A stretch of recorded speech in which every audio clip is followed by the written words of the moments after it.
Itu saja. Oke, ada lagi teman-teman? Ini detik-detik.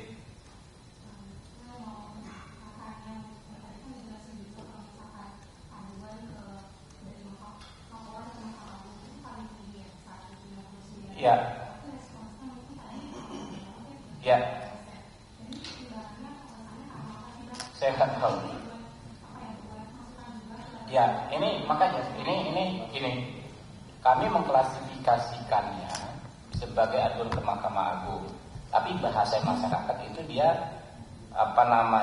tidak spesifik ke MA-nya. Ngomong, oh saya ada perkara di pengadilan ini, merasa dirugikan. Saya ada perkara di pengadilan ini, merasa dirugikan. Saya ada perkara di PT UN, merasa dirugikan. Tapi itu kan bagian dari Mahkamah Agung. Nah, mungkin ramai karena Mahkamah Agung ini kan ada bidang peradilan kita ada berapa, PT UN, ada perdata, ada pidana, ada ketenagakerjaan, semua itu kan berujung ke pengadilan. Nah, karena itu mungkin itulah yang membuat paling banyak. Nah, kalau respon, ya terus terang memang paling susah respon. Saya sendiri ya hampir nggak pernah mendapatkan respon dengan institusi di Mahkamah. Kadang-kadang kita mau cari informasi saja, ya kan? Kita sebagai penerima aspirasi masyarakat ingin nanya ke ketua pengadilan, kebetulan tidak ada nomor HP-nya, ditolak. Bapak dapat nomor HP saya dari mana? Ya kan?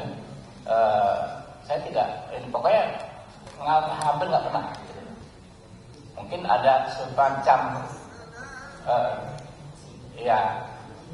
mungkin dia ingin menjaga independensi, tapi tidak pas menurut saya, karena kami ini kan menyalurkan aspirasi rakyat, gitu kan ya, bukan perkara pribadi kami, bukan kami ingin mengintervensi, tapi apa yang kami dapat di sini kami sampaikan. Mungkin belum ada pemahaman yang sama itu. Kalau Kapolri kan disampaikan, ini kalau ada telepon dari Komisi 3 soal ini mungkin akan direspon, tapi mungkin kalau Mahkamah Agung yang semacam denial, apapun kita sampaikan sama sekali nggak ada.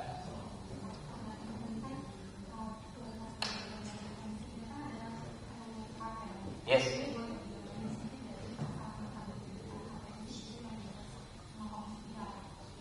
Ya. Sekarang sebetulnya kan sempat ada draft yang dari pemerintah. Apakah akan kita ambil lagi bulat-bulat? Apakah akan kita review sebagian atau seluruhnya? Tapi kalau dari teman-teman bicara lintas fraksi, banyak hal yang menonjol. Pertama terkait hak tersangka, ya, hak tersangka, terdakwa dan seterusnya ya. Ini yang memang harus kita jadi prioritas ya. Bagaimana operasionalnya itu? Karena de facto banyak orang yang merasa haknya sebagai tersangka itu diabaikan. Apalagi dalam perkara-perkara misalnya yang ada nuansa politisnya, ya, kesulitan untuk dibesuk keluarga, kesulitan untuk mendapat penasihat hukum, kesulitan untuk mendapatkan perawatan kesehatan dan lain sebagainya. Itu akan kita tinjau bagaimana bisa beroperasi maksimal. Sudah di kuhap sudah diatur, misalnya tersangka berhak mendapat kunjungan penasihat hukum setiap saat pada setiap tingkat pemeriksaan. Tetapi kadang-kadang itu dipatahkan dengan keputusan internal dari lembaga mitra-mitra kita. Saya nggak mau sebutkan, tapi misalnya ada yang mengatur, hanya boleh dibesuk di hari apa, gitu kan, Senin, Kamis dan lain sebagainya. Padahal kan perlu kuhap mengaturnya umum, gitu loh.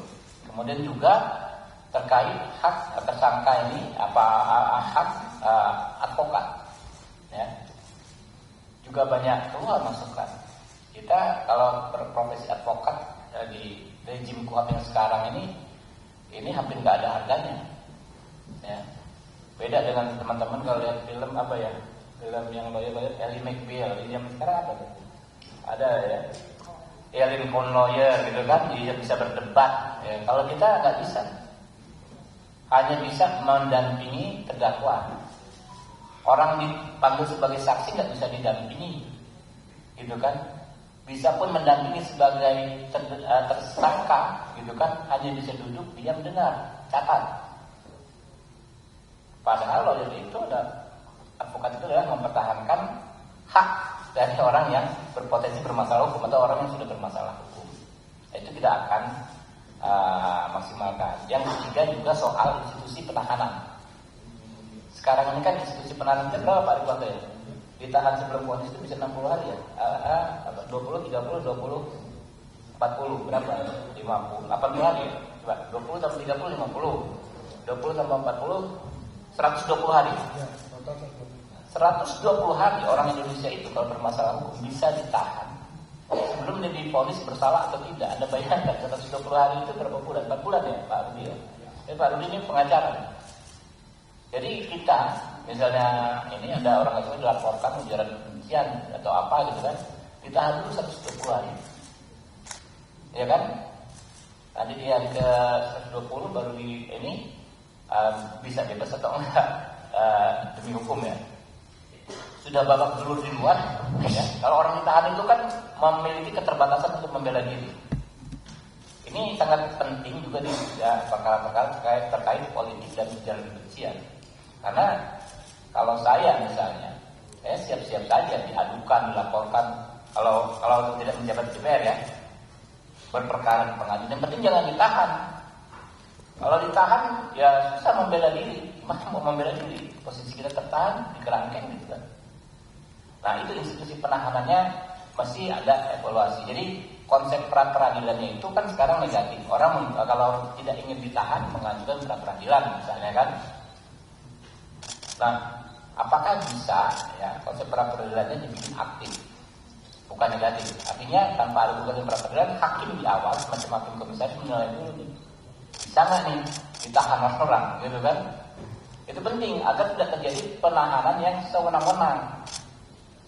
Ya, kan banyak tuh asal tangkap dulu, ya udah nanti buktikan di pengadilan, buktikannya 120 hari, udah babak belur ya kan ya, udah lemes duluan. Mungkin itu ya kuat dan kuat kita akan kejar, kita akan panggil berbagai macam elemen masyarakat tuh besok ya. Kalau perlu Sabtu Minggu begadang pun kita layani. Oke, ya silakan.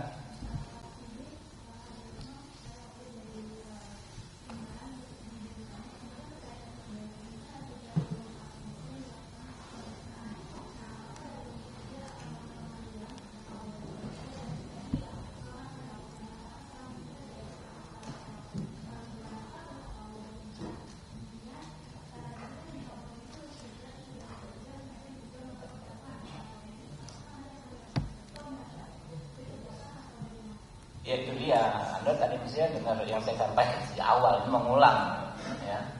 Jadi kasus seperti ini kita wanti-wanti agar ditangani secara proporsional. Pertama, apakah perlu dipanggil atau tidak dipanggil? Kalau sudah kerja, ya nggak perlu dipanggil. Ini kan sudah bekerja ya. Kedua, dipanggil itu kan kalau belum kerja. Kedua, ya kan ya, situasinya ini kan memang complicated. Di satu sisi kita sangat mengapresiasi. Ini catat lagi ya, ada yang sama lagi ya. Mengapresiasi kerja Kadif Propam benar, sangat kita kasih jempol, tapi hukumnya harus profesional. Kenapa? Narkoba ini kan penting untuk kita berantas. Karena keberhasilan di narkoba kita selama ini kan juga cukup luar biasa. Juga ada masukan dari masyarakat bahwa ada event-event tertentu yang memang ya kan ya rawan, ya saya nggak menuduh ya, tapi memang rawan gitu loh. Nah itu yang harus kita antisipasi, jangan sampai kita maunya menjadi tourism objek, tapi malah jadi ajang orang menikmati narkoba. Jadi jangan sampai karena di Malaysia ancaman hukuman mati, kalau di Jakarta aja kayaknya kita bisa menikmati acara musik sambil leluasa mengkonsumsi narkoba. Itu jangan, saya bukan menuduh ya, itu jangan sampai terjadi. Oke?